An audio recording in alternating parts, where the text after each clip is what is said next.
festival así internacional muy grande, pero un festival con determinadas características, muy atento a los problemas del mundo, ¿no? A lo que pasa en el mundo.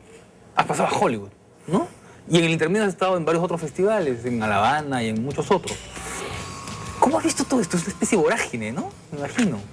Sí, sumado a esto, 9 meses de embarazo, dar a luz, ¿no? Cambio de vida en todos los sentidos. Intenso, pero como dicen, ¿no? Entras al agua caliente y al cabo de unos segundos tu cuerpo se acostumbra a ese calor, ¿no? Y ya luego se hace fría el agua, ¿no? Y más gente como yo que le gusta el agua hirviendo. ¿Qué cambio viste? O sea, todo esto con tu película, ¿no es cierto? Tu película ha sido vista por espectadores muy distintos y bajo miradas y perspectivas de horizontes muy distintos, ¿no? ¿Cómo te viste tú en cada uno de estos medios? ¿Dónde te has sentido más a gusto? ¿Cómo te has movido? Claro, es que todo se suma a la persona que eres en ese momento y al medio en el que te encuentras, ¿no? Cuando aparece la posibilidad de Berlín, nosotros acabamos de terminar la película, no habíamos tenido inputs acerca de la película, era un universo nuevo, ¿no? El sentir cómo esta película iba a relacionarse con el mundo en general, ¿no? Entonces, eso era un estado de adrenalina constante, ¿no? Muy fuerte. Además que era para nosotros la primera vez que nos encontramos en escenarios tan importantes. Se suman los nervios, se suma la preparación, se suma el darte cuenta además que una vez estás ahí, todo eso, ¿no? Empiezas a sentirte nuevamente como cómoda, pero claro, es la primera vez, ¿no? Así que siempre es más difícil. Y, por ejemplo, ¿no? Probablemente la vorágine de medios y de repercusión que tuvo la película post-Berlín, post-El Oso de Oro, ha sido por lo menos 50% menor al de la repercusión de la nominación, pero yo lo tomé de una manera muchísimo más, sentí muchísimo más, ¿no? Para mí fue fuertísimo ese cambio, ¿no? Así que hay que un poco como que salirse, ¿no? Para poder realmente analizar el proceso. Por supuesto, Berlín, como tú dices, es un entorno que comparado con Hollywood se siente campechano, se siente cercano, es arte, ¿no? Es el cuidado y el respeto absoluto por el riesgo, por el cine comprometido, ya viene en esa tónica. Hollywood es otro medio, ¿no? Es otro entorno. Además, Berlín pertenece al universo de cine europeo en el que yo ya me encuentro más o menos, hace varios años que ya estoy inmersa en él, con lo cual me ha sido más fácil, más familiar. Hollywood se mide bajo otros totalmente registros y bases distintas, ¿no? En Hollywood no te puedes mover sin un agente, sin un manager, sin un publicista, sin un abogado. Eso en Europa incluso se puede ver como puentes, como barreras, ¿no? Como cosas que te distancian del productor, que te distancian del sentirte, del medirte, ¿no? Entonces, claro, tienes que cambiar de chip constantemente, ¿no? Ahora, tú llegas a Hollywood dentro de un grupo particular, ¿no es cierto? Tú estás en una categoría que es mejor película extranjera, que se rige por otros criterios, ¿no es cierto? Criterios muy distintos al del resto de la competencia, digamos, de las películas por la mejor película, digamos, del año. Y en tu caso particular, no sé si tú coincides conmigo, tu película además tenía características particulares y diferenciales. Es decir, es una película diferente de las otras cuatro, sí, ¿no? Era la película, digamos, más pequeña, entre comillas, ¿no es cierto? Sí. Más íntima. Las otras eran películas más influidas por el resto del cine. O sea, más importantes a nivel de presupuesto. Más importantes, algunas habían sido estrenadas en Estados Unidos, ¿no? La de Haneke ya estaba en Estados Unidos. Un Profeta se estrenó, creo, 2 o 3 semanas antes.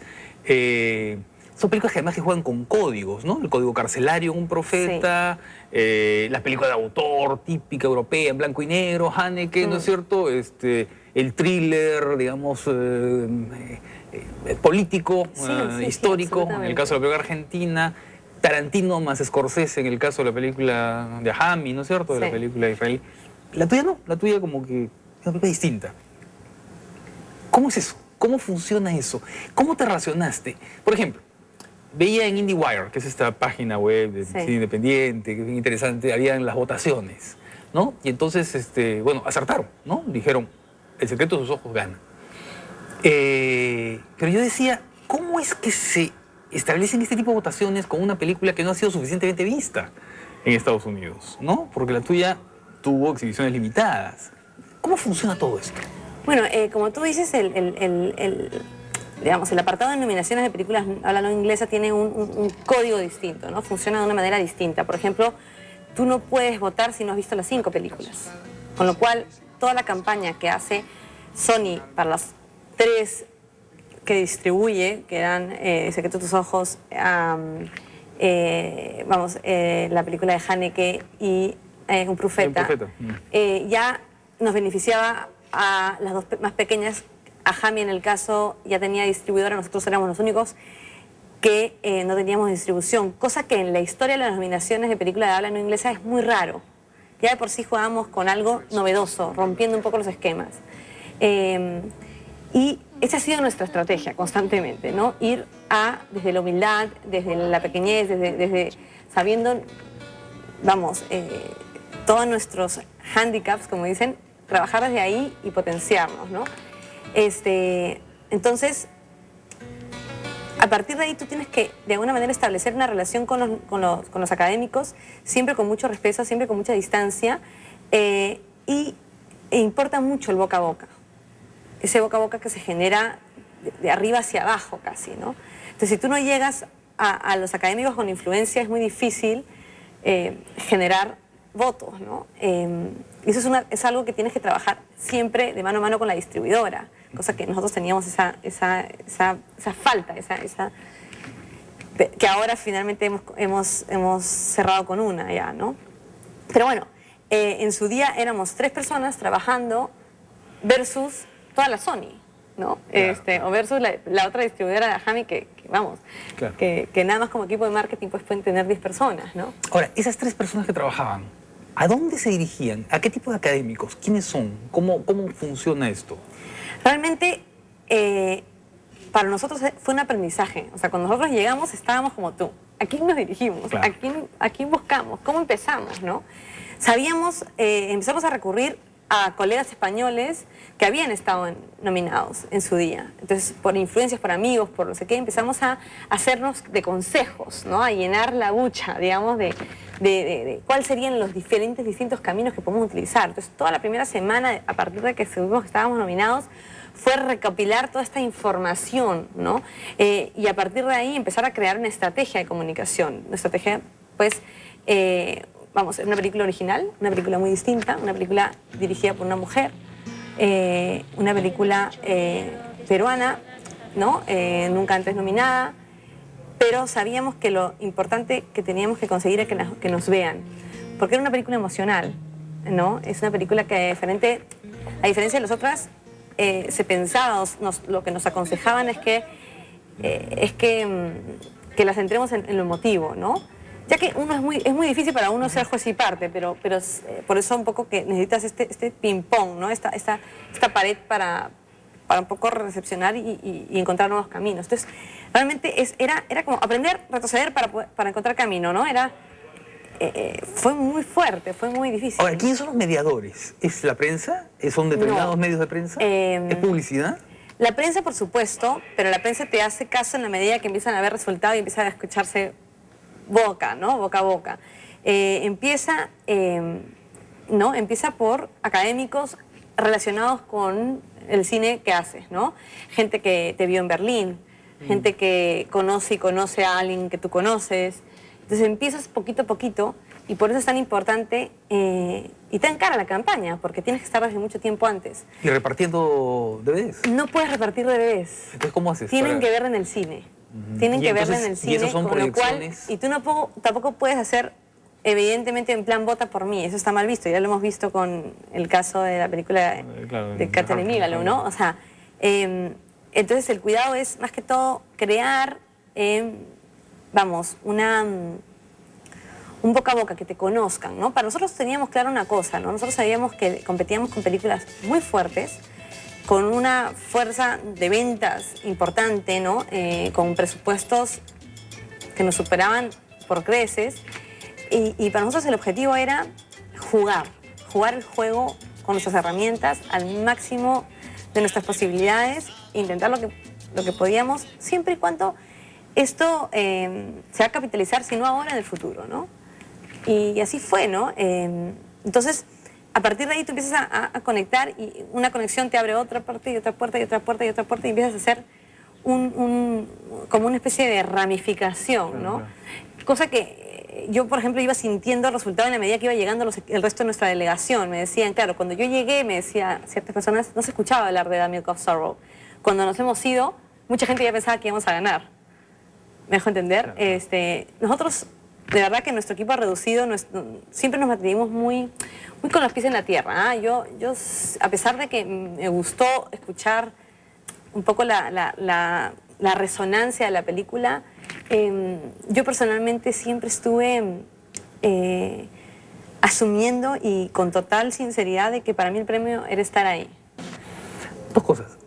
Tú dices que no se pueden repartir DVDs, que tienen que ser funciones públicas. Sí, son funciones que tú, digamos que tú pagas. Tienes que crear estas funciones que son reducidas y invitas a los académicos para, de alguna manera, para ganar votos, ¿no? Obviamente, si tú invitas a tus académicos, ellos se sienten, ¿no? Van a ver el resto de películas para votar por ti, ¿no? Hay mucho networking. Los gringos funcionan, bueno, los americanos funcionan muy por el networking, ¿no? O sea, de la zona de influencias, ¿no? Y en ese sentido, pues claro, para nosotros crear ese networking es muy difícil, ya que es primera vez que una película peruana esté acá, está nominada, ¿no? Claro, Argentina ya viene arrastrando 6 nominaciones. Bueno, claro. Todo eso crea un estar, un conocerte, un entender tu cine, ¿sabes? Una acumulación sensible que es importante. ¿Y ayuda mucho el hecho de que una película tenga coproducción europea o que tenga vinculación con productoras más grandes? Se entiende de que no, ¿no? Se entiende de que no, que lo que se mide es calidad del filme y cómo los académicos se sienten con respecto a esa película. Como se ha explicado en varias oportunidades, creo que la selección de los 9 del shortlist son 5 escogidos por académicos, por toda la comisión de académicos en ese sentido, y otros 3 que lo vota una comisión menor, un poco para asegurarse que películas de importancia internacional estén en esa lista, ya que en años anteriores se decía que la lista había sido un poco más conservadora, ¿no? Un poco más de la línea, digamos, del cine, el cine más friendly, ¿no? Más gustoso, ¿no? menos, sí, claro, menos digamos, difícil de ver, ¿no? Más complaciente de alguna manera, ¿no? Se dicen 2 cosas, no sé qué pensarás tú sobre esto. Que hay una reacción contra los festivales grandes, que los ganadores de Cannes o de Venecia o de Berlín no ganan el Oscar, y que Campanella tiene relaciones en Hollywood, que trabaja desde hace muchos años en Hollywood, y que eso de alguna manera le da relaciones, tiene una imagen, hace series de televisión. Es un hombre de Los Ángeles, de Hollywood especialmente.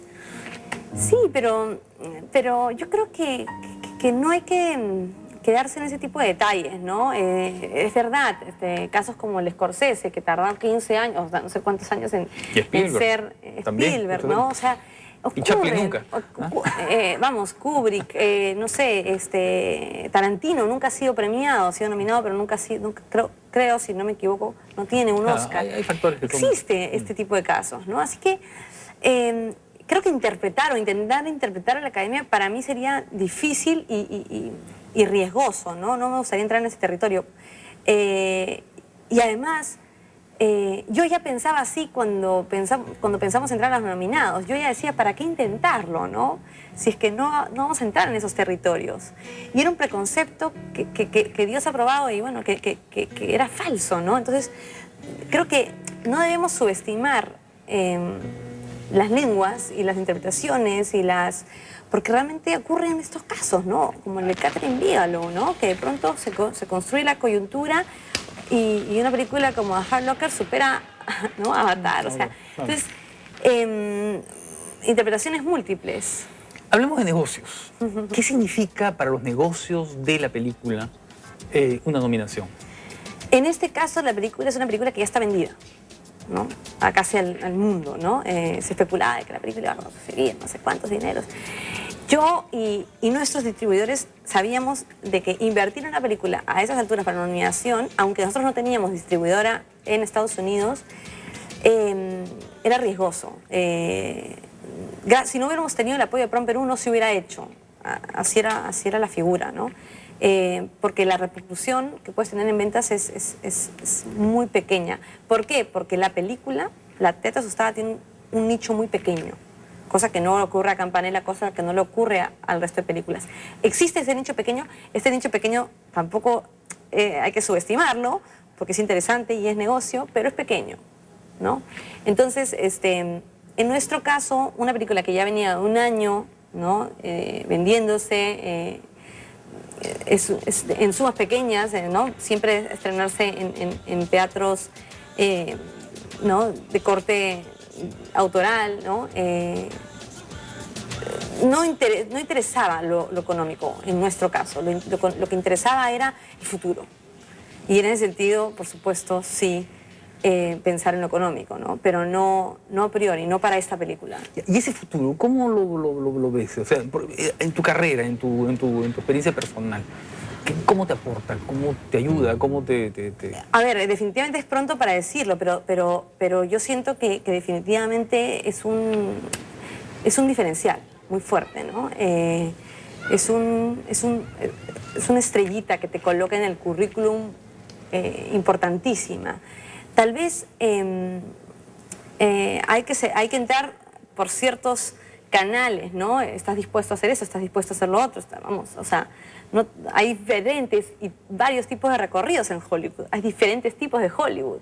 Puedes ser el Hollywood, digamos, director únicamente, ¿no?, que dirige cine más abierto, de mayor público. Puedes puedes trabajar un mixto, dirigir películas no escritas por ti y escritas por ti, ¿no?, más en el futuro. Dirigir únicamente películas hechas por ti.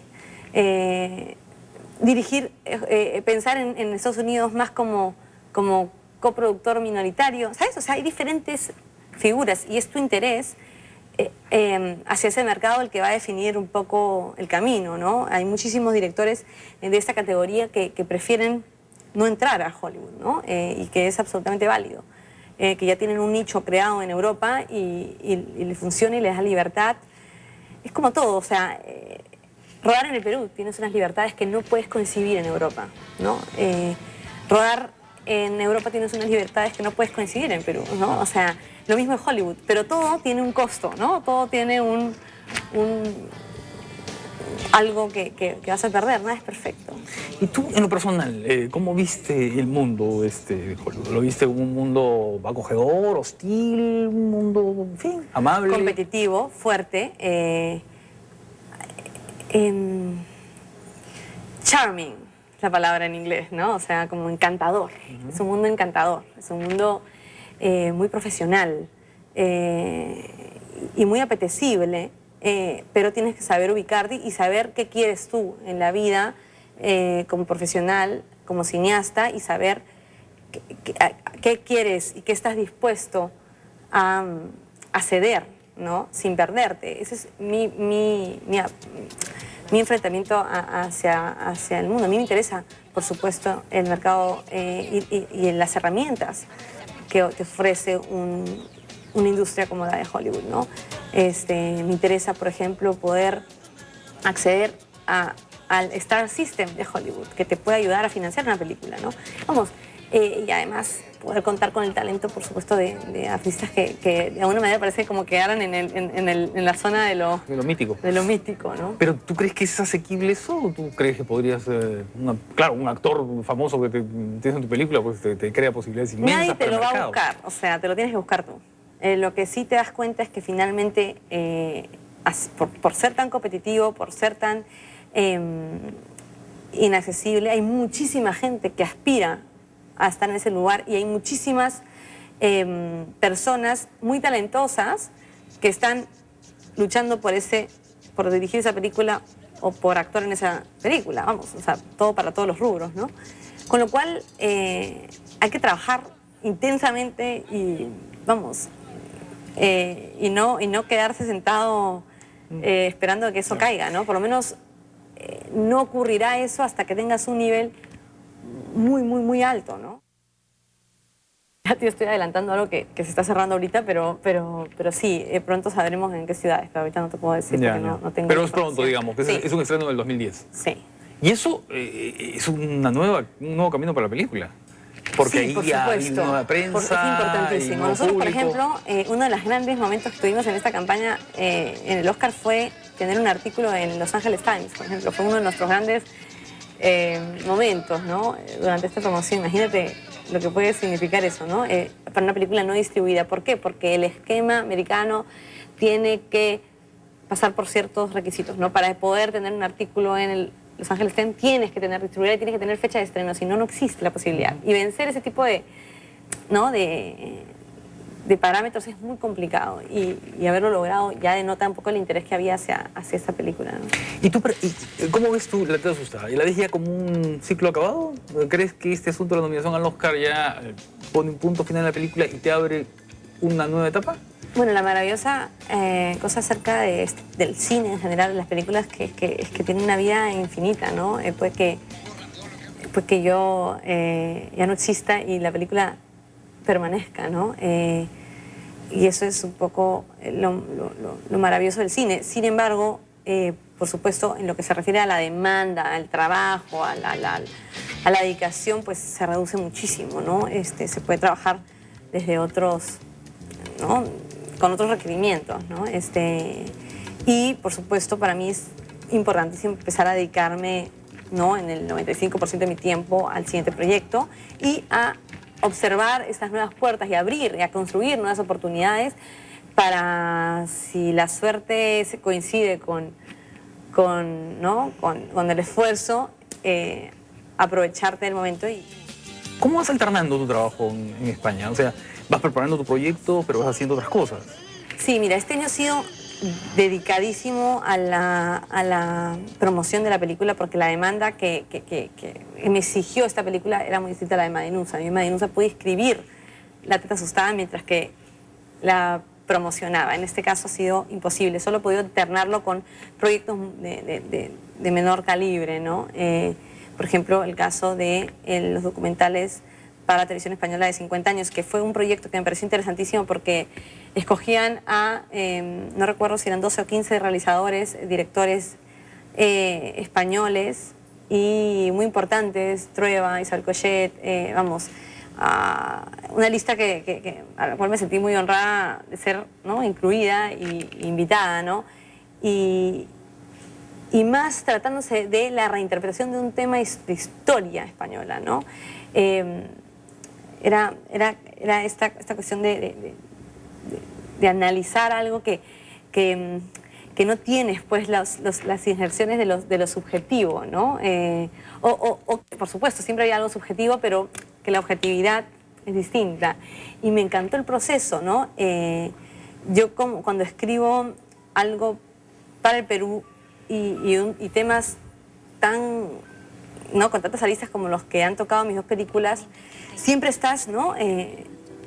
Vamos, analizando desde mil lados, ¿no? Desde el ello, desde el super yo, desde el, ¿no? Es como por mil ojos. En cambio, en este caso fue enfrentarme a una problemática desde la distancia y fue muy bonito porque te descubres, ¿no? Descubres los beneficios de pertenecer a la cultura que vas a retratar y las debilidades, ¿no? que eso genera, ¿no? He leído también que has dicho que tienes proyectos que ya no están, digamos, inspirados, generados, pensados necesariamente en el Perú, ¿no? Que hay otras posibilidades. Sí, la verdad es que sí, Es curioso, ¿no? Porque a diferencia de mis 2 primeros proyectos que fueron, ¿no? Casi, ¿no? Que salieron desde lo profundo, desde lo más, desde lo que urge, ¿no? Desde lo que no cuestionas, desde la necesidad absoluta, y que tuvieron la suerte de tener, ¿no? La recepción, no solo desde la producción, sino también desde la promoción. En este caso ya, pues, ¿no? Sentía una necesidad inmensa de, como dice el poema, no te salves, ¿no? No te quedes en el lugar tranquilo, no te llenes de calma, ¿no? Y vamos, ahora lo que busco es precisamente volver a estar en el estado con el que me encontraba cuando empezaba a escribir Madinusa. Ese miedo muy, ¿no? que es arrebatador, pero también es un motor inmenso, ¿no? Esta sensación de no controlar el territorio, el terreno, no saber cuál es movedizo, no saber cuál es sólido, ¿no? Y en ese sentido me apetece romper mucho, ¿no? Y por supuesto esto involucra pues rodar en países distintos, en situaciones que no están tan atadas a lo peruano, pero siempre, y ya sabrán a qué me refiero cuando pueda contarles un poquito más de lo que no puedes se contar viene. ahora, ¿no? Ahorita no. Siempre está ahí. Pero ¿sabes qué cosa? Que agradezco mucho es ese tiempo que me dio la vida, gracias a Dios, porque la verdad es que no mis ímpetus a veces se traicionan, ¿no? Yo tengo que ya estar escribiendo, o sea, la gente me conoce y me dice, pero para, descansa, no te apures, y yo no puedo, necesito estar trabajando, ¿no? Y gracias a que la vida me demandó otras cosas, el embarazo, no sé qué, las películas, la promoción, este tiempo ha ido mutando esa historia y la ha ido convirtiendo en lo que empieza a ser ahora, que es algo que me apetece muchísimo más y que me siento tan atraída al tema como me sentí en un inicio a Madinusa y como me sentí a la Teta. No significa que espero el mismo éxito, ¿ah? Para nada, al contrario, lo que espero es el mismo riesgo, es la misma sensación de vida, ¿no? De algo impredecible, de algo que no sabes controlar, pero que es irremediable. ¿Y cómo ves lo que está pasando aquí? ¿Cómo ves un poco todos estos debates y toda esta...? A mí lo que más me conmueve, lo que más me alegra, lo que más me llena de felicidad es ver a un país unido, celebrando algo, ¿no? No te puedes imaginar lo que significa eso para mí, o sea, mucho, ¿no? Y ese cariño que te da la gente al llegar y de una manera muy sincera, distintísima a lo que ocurrió en el Oso de Oro, ¿no? Esto ha sido muchísimo más fuerte, ha llegado mucho más a hondo, ¿no? Es que el Oscar tiene una dimensión casi imaginaria, ¿no? Sí, simboliza, no sé, como ganarse el Oscar es ganarse algo muy importante, ¿no? Sí, sí, y la verdad es que en todos los sentidos, todo el equipo, todos los que hemos pertenecido a esta película, porque ahorita estoy yo, pero bueno, siempre lo digo, es cine, lo que amo del cine es que es colaborativo y sin esa colaboración no existe, ¿no?